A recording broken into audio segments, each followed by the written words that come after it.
Alright, I got the tensioner plunger installed with a new O-ring.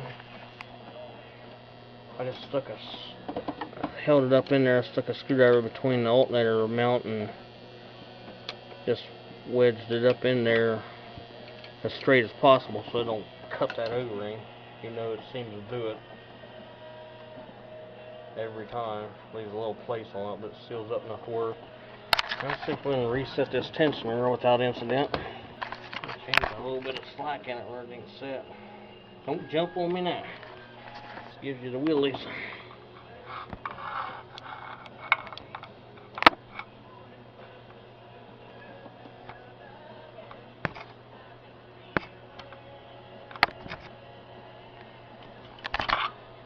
That did it.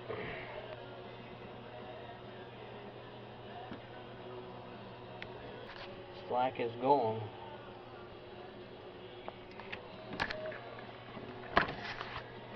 But it won't be solid till it fills full of oil.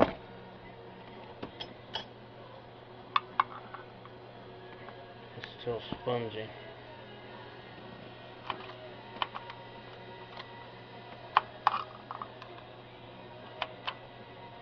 I don't want to keep pecking on that guide.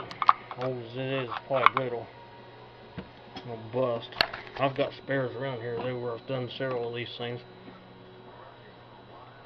I just reused the timing cover gasket. I've never had one go bad, and I've had the same one part 2 or 3 times. I'll clean this oil off of it. This is torqued to 250 inch-pounds. Chain's tight all over. Check the timing marks again.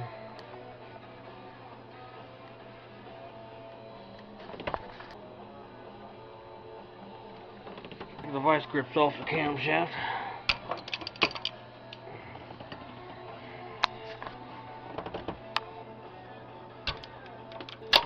Oh.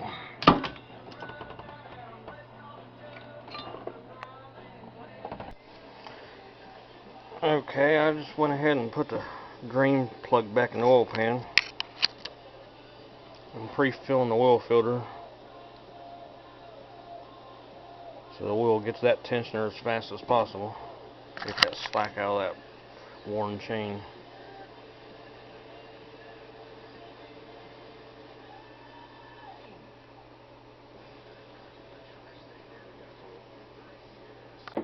I went ahead and pre-lubed the chains and the cam off the cams and the guides with motor oil. Not too much, as long as this timing cover is off, it'll come running out of there. But focus mostly on the chain and the guides. I've degreased the seal on the cover.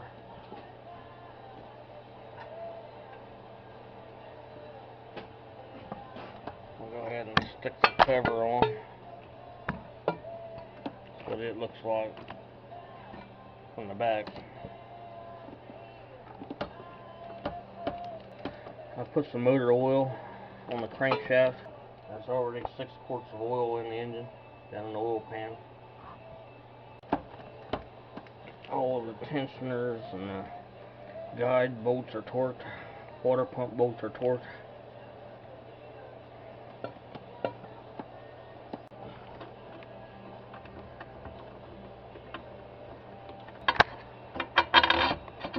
One Torx bit. Screw goes in here. Used to be for a belt clearance, but I don't think a belt runs over it. It might be close to it.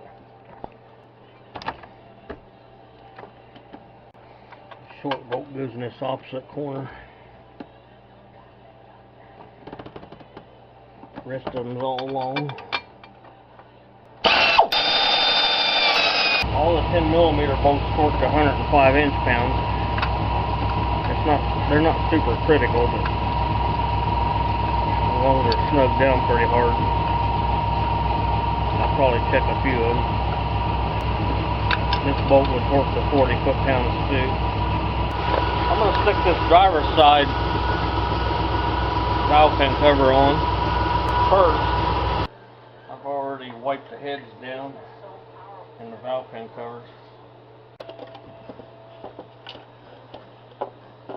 Just make sure the wire harnesses stay out of the way. And be sure you start them all or it'll get hung up on one of them. The cover will be popped up while you're tightening the other ones down and end up busting this plastic cover or doing some damage. There's always one that sticks on if you don't, or I mean it will. When you're putting down, there went one, just turn it by hand and drop.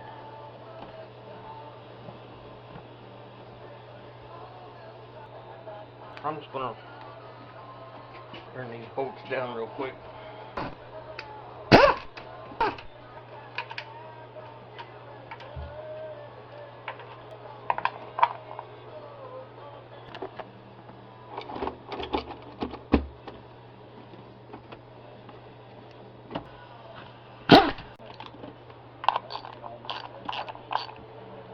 Starting to look like something again finally.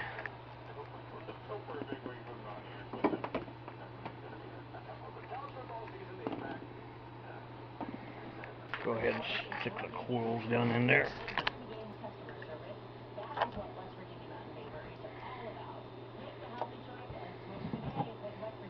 All the plug-ins are facing to the back on this one.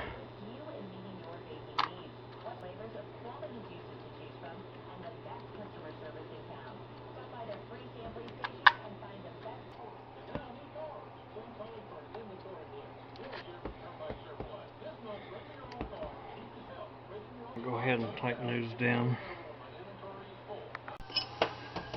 I've went ahead and bolted all the coils down and plugged them in and plugged the injectors in and pushed the red safeties down and snapped the wire harness back on the studs of the valve pan cover. They've got wire holders or guides, I guess, on the top here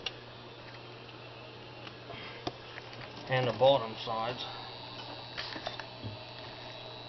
We'll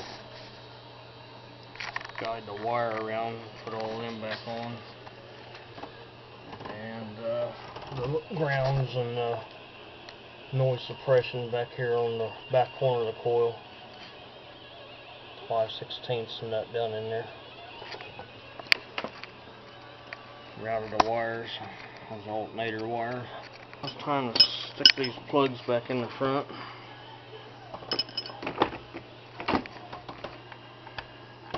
And if O-ring's mangled or something, replace it. If not, I've never really seen them leak. They're not in a high oil flow area.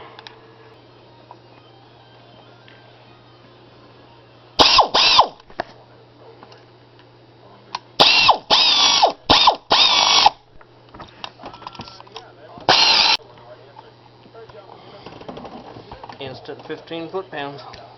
Cam sensor back in. Takes this double-headed 13mm.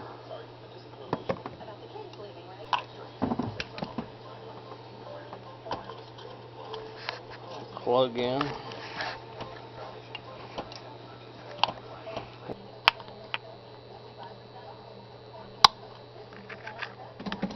And a coolant temperature sensor.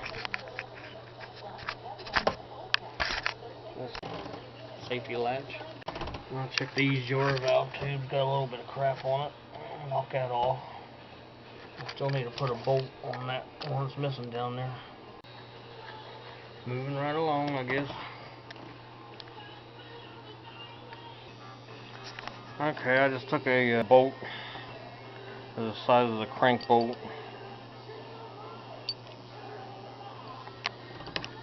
And got the dampener about 2/3 of the way smashed down on there. And I'll just put some new Loctite on the crank bolt. And then I'll take the impact and run it on down. Make sure you got a good bite. Enough of the crank bolt to not strip the crank out. At least a 1/2 inch. threaded in there. You can do it manually. Put a strap wrench on the dampener. Strap wrench.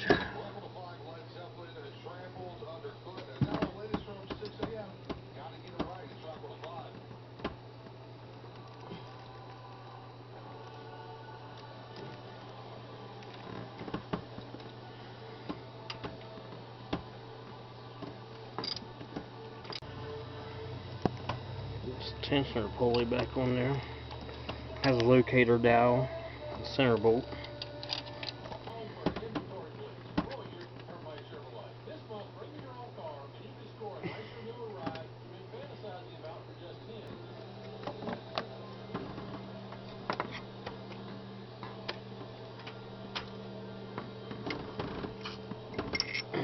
Just like it was made to go there.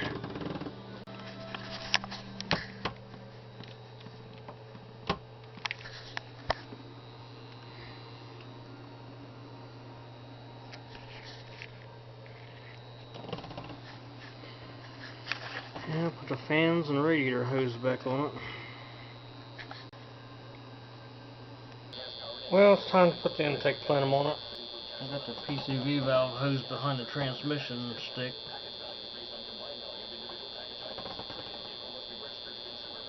I clean the surfaces of this intake gasket and the intake plenum.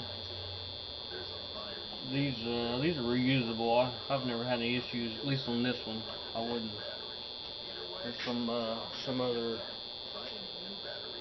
outfits out there that seals go bad on a regular basis on the plenum.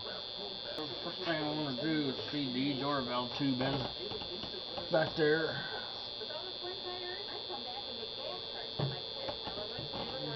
Well, I guess the first thing I want to do is get it past the transmission stick.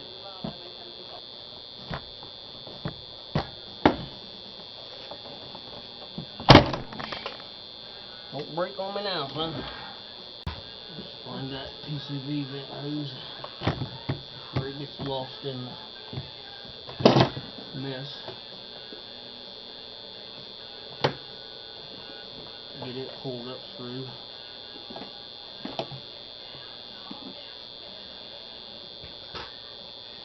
Now feed the E-jar valve tube in there. I put some motor oil around the seal to help it out.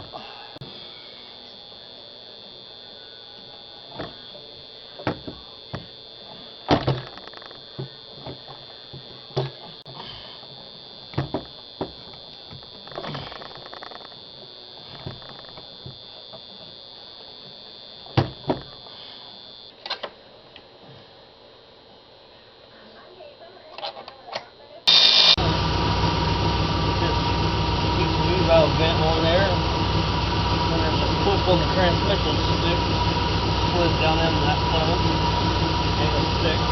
Keep braces on over here.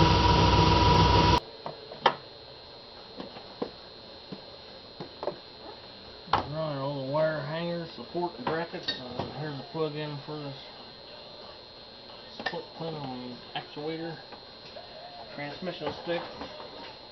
See, the grounds are on.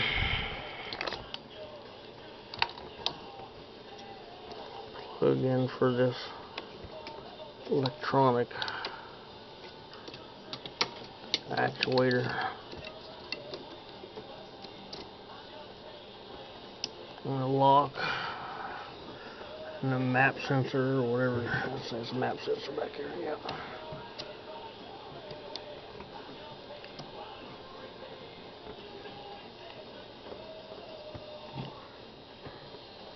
The injectors are plugged in. Vacuum lines, brake booster. And there's another one somewhere. Yeah. Runs heater controls or something.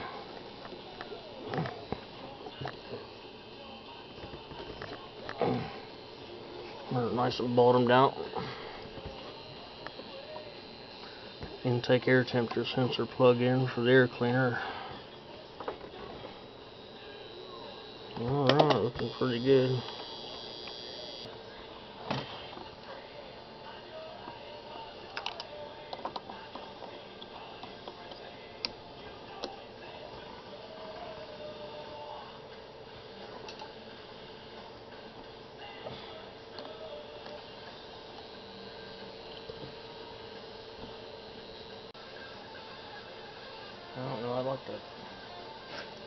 test start it.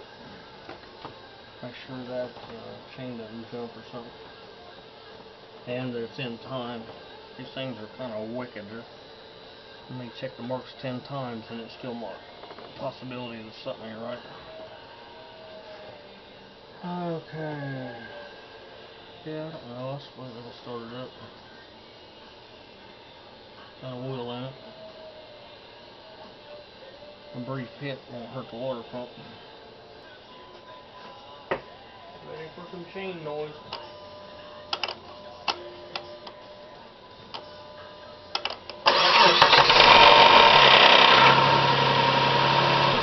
Just like downtown.